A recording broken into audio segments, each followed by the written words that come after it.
Coming up on the Sky News Daily with me, Neil Patterson, an Israel-Hamas ceasefire is supposed to come into effect on Sunday. But will it hold? That's next. Both sides in the Israel-Hamas conflict want a ceasefire. We know that much. And at the time of recording, one is tantalisingly close. There remains some toing and froing over the detail. But the broader brushstrokes of the deal are known. And the expectation is that we will get there very soon.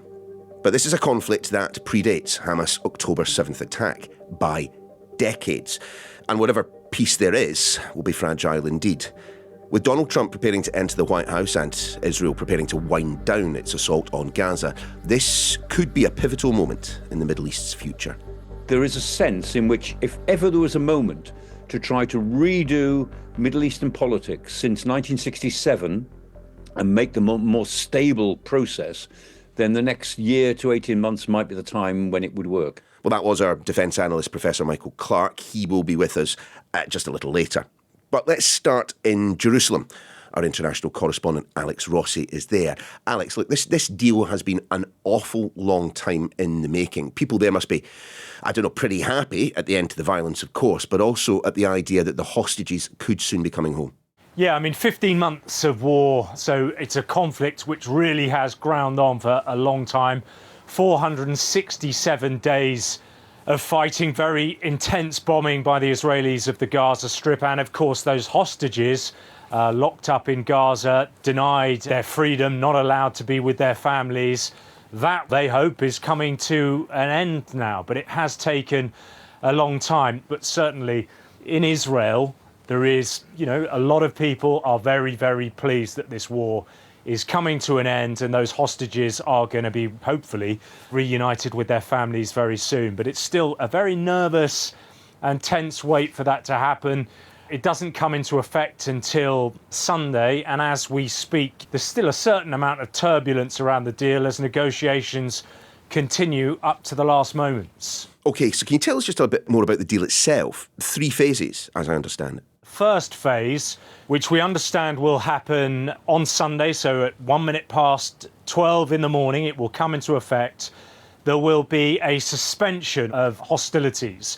The violence will end, the aerial campaign by the Israelis will stop, the fighting by Hamas will stop, weapons will be effectively put down and will no longer be actively used. The Israelis will start gradually withdrawing to the east, to a buffer zone. We will see in that initial phase 33 hostages being released. That will be staggered over a 42-day period. Certainly all the living hostages will be released, and some of the bodies of hostages that have died inside Gaza will also be released. Phase 2 will see the remaining bodies repatriated, and you will also see, as well as in Phase 1, a massive influx of aid to Gaza. At the moment, we're seeing about 50 trucks of humanitarian aid going into the Strip. Not nearly enough, according to aid agencies, for the nearly 2 million people inside Gaza. Phase 3 will be really around the reconstruction of Gaza. But, that's a long way away. There's still a great deal to negotiate. And I think the language, when it comes to this ceasefire agreement, particularly around stages 2 and 3, is pretty loose. They're going to start negotiating the second phase on day 16 of phase 1. So you can see there's still a certain amount of jeopardy. There's no guarantee that even after phase 1 starts that phase 2 will be carried out. It could still fall apart. But the hope, of course, is that they work towards a permanent ceasefire. And then even, I suppose, an even more grandiose hope is that you will see a permanent solution to the Israel-Palestine conflict. Some states like Britain, for instance, and France are talking that needs to happen around a 2-state solution. But sure. I think that, that is a very, very remote and elusive thing at the moment. I think that's pretty unlikely. If that is going to happen, it is a long, long way off. But Israel seems to be giving every indication that they want to make the use of the time that they have before a ceasefire comes into play. I mean, we have seen Israel carrying out operations today in and around Gaza. Yeah, dozens of people inside Gaza have been killed since the ceasefire was announced. There have been airstrikes in central Gaza and in northern Gaza. And I think people should remember that that although we are talking about a ceasefire deal, it hasn't happened yet. And the violence is continuing, the desperation inside Gaza for the Palestinian people, that continues, that remains. People are optimistic. They are very hopeful that this ceasefire will take place and that it will hold. But at the moment, there's a great deal of nervousness and an enormous amount of fear. But I think for Palestinians, certainly Palestinians in Gaza, I think that the weeks and months to come will be extraordinarily difficult as they try and comprehend and get their heads around just how much has been destroyed and how much they've lost. Well, let's explore just that with our defence and security analyst, Professor Michael Clarke. I mean, Michael, how much do we actually know? How much of Gaza has survived the Israeli assault? Not very much. The sort of marketplace in Khan Yunis, the Sky News has shown some pictures from, is probably the most normal-looking part of the area. As you go to the north, that's where, most of the population, most of the 2.3 million people live in the north as opposed to the south, and that really is pretty devastated.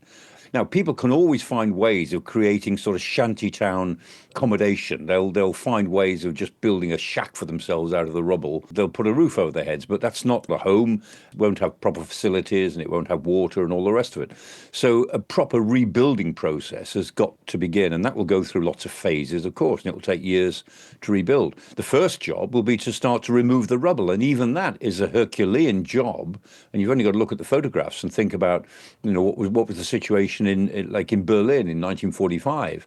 It took months of just shifting bricks and rubble into piles before you could begin to get started again. Has there been a reconstruction effort on the scale required in Gaza, since the Second World War? I can't think of one, actually, in the sense that, there's been wars in which this sort of destruction has taken place, but not in such a confined area. I can't think of another historical example where 2.3 million people have been trapped in what is actually a battlefield that's literally about, 28, 29 miles long and 5 miles wide. Now, that's a pretty small battlefield as military affairs go. And 2.3 million people are rattling around inside that battlefield, unable to escape it. I can think of other examples of real destruction, even more recently in Aleppo, other places in Iraq and Syria, which have really suffered. But people are able to move out, and then they kind of move back in sort of dribs and drabs. In this case, a whole population are going to, as it were, flow back to the north and try to make something out of their devastation. And I can't think of a precedent for that, actually, since the Second World War. Quick pause. We'll be back to Michael in a moment to look at the significance of the deal around the Middle East. Professor Michael Clarke still here as we continue to examine the potential end to violence in Gaza. Michael, look, when it comes to Hamas, didn't Prime Minister Netanyahu want, not just the diminution of them as an organisation, but their destruction? He wanted no role for Hamas in Gaza's future, and yet there they remain, the de facto government of Gaza, and at the other end of the negotiating table. That's right. And interestingly, we don't know who the leaders of Hamas are now because they've been assassinated. Yahya Sinwar was the leader that they really wanted to get, and Mohammed Deif, he was his military deputy. They're both dead. It looks as if Khaled Mashal might be the only leader that we can put a name to. But if you look on what Hamas have been saying, they just have a council now. So they're all very anonymous people. Once they put a name forward as the leader, then that person obviously is going to be a target for assassination pretty quickly. The fact is that Netanyahu has come down at least 2 steps from what he originally said. When the October the 7th atrocity occurred in 2023, he said, we will destroy Hamas completely, wipe them off the face of the earth. And you understand why he said that and why they felt that.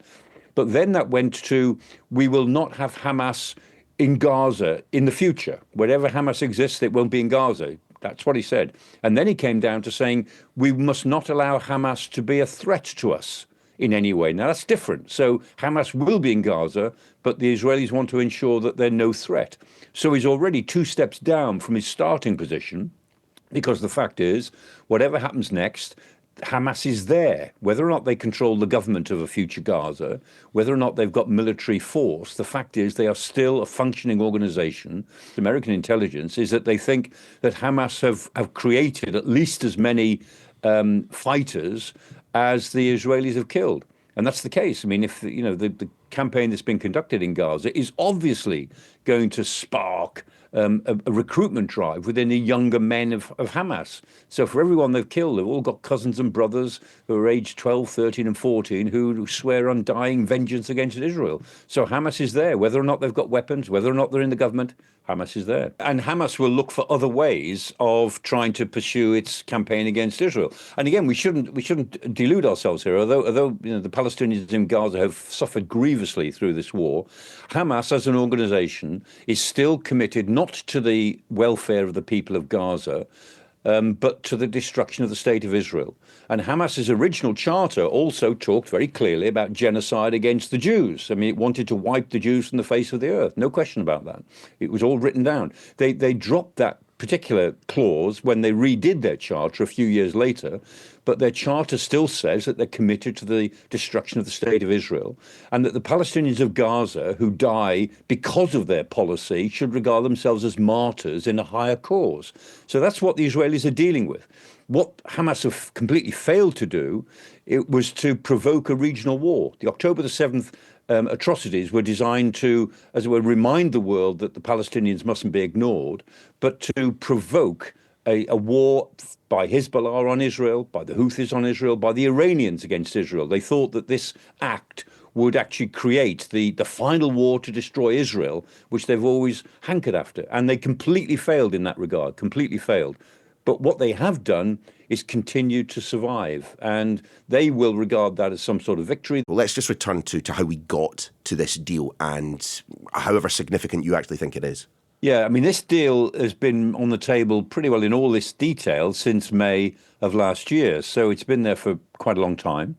And both sides blame each other for not reaching the deal. So the Israeli government says Hamas always backed away from the deal. Others, including some in America, have said, no, actually Hamas, were on board with most of the deal, and actually Netanyahu kept backing off it. And I guess that's a matter of historians. But we are now at the point where what's different this time is the fact that there is a change in administration in the United States. And also, I think we should credit the Biden administration have stuck with this. They've really pursued this deal in great detail, and they've kept it on the table. And also Qatar, the foreign minister and prime minister, the same person in Qatar, Mohammed bin Abdul Rahman Al Thani, I think deserves quite a lot of credit for this, because he's the mediator. He's the convener of these talks in Doha. They've taken place elsewhere, but mainly in Doha. And he has really, really stuck with it to the point of physical exhaustion. But you can't ignore the fact also that the incoming Trump administration is probably the single element that flipped it from nearly there to just about there, which is the sense that Trump clearly said that he wants to see a deal, that he doesn't want to inherit the situation that is still open-ended like this. And undoubtedly, his representative, Steve Witkoff, who was going around the same places last week, seems to have read the Riot Act, in particular to Netanyahu, and he said, you will accept this deal. Whatever your problems internally in your own cabinet, that's for you to sort out. You will take this deal. And I think that probably what Netanyahu is probably saying as we speak to his hardliners in the cabinet who say, we don't go for any deal with terrorists and all that thing that we've heard before. What he is almost certainly saying to them is, look, Trump as president is the best thing that has happened to us for years. We are going to reshape the Middle East with American backing in ways that are much more favorable to Israel. And we cannot let this relatively small issue in terms of our overall security, stand in the way of the greater prize of a close relationship with Donald Trump as we refocus our whole security environment across the Levant, in Syria, in relation to Iran, in relation to the West Bank, in relation to the Houthis in Yemen. What then does this ceasefire mean for the broader tensions in the region? Indeed, what of those ambitions that you spoke of amongst the incoming Trump team at the White House, their ambitions to reshape the Middle East? So it is a short-lived silver lining to a broader possibility of reorientation. The outside world, and particularly the United States, if they look at it, they'll say, look, I mean, Iran is right on the back foot now. The Iranian proxies have all been diminished. Hezbollah, Hamas, the Houthis have all been diminished. The Iranians themselves are in a state of great uncertainty and are in real economic problems. Israel is on the front foot militarily, But the Israelis must realise that they have to take on board the Palestinian issue. They can't ignore it. You know, there are 10 million Israelis, there are 10 million Palestinians, and they both claim the right to live more or less in the same part of the world. We've got to get back to an understanding that that is the core of a lot of the problems. And so the silver lining is that there is a redrawing of conceptual boundaries that is now possible if the leaders in the region and those outside the region that really matter, if they're prepared to grasp it. And whether that will attract President Trump when he becomes president as a great task, which will secure him for sure the Nobel Peace Prize if he succeeds, or whether, like most presidents, he'll look at it and decide, actually, it can't be done, we will see. I suspect he'll turn away from it, but there is a sense in which if ever there was a moment to try to redo Middle Eastern politics since 1967 and make them a more stable process, then the next year to 18 months might be the time when it would work. Thank you, Michael. Much, much more, of course, on the Israel-Hamas conflict. Available on skynews.com. The Daily is back again tomorrow.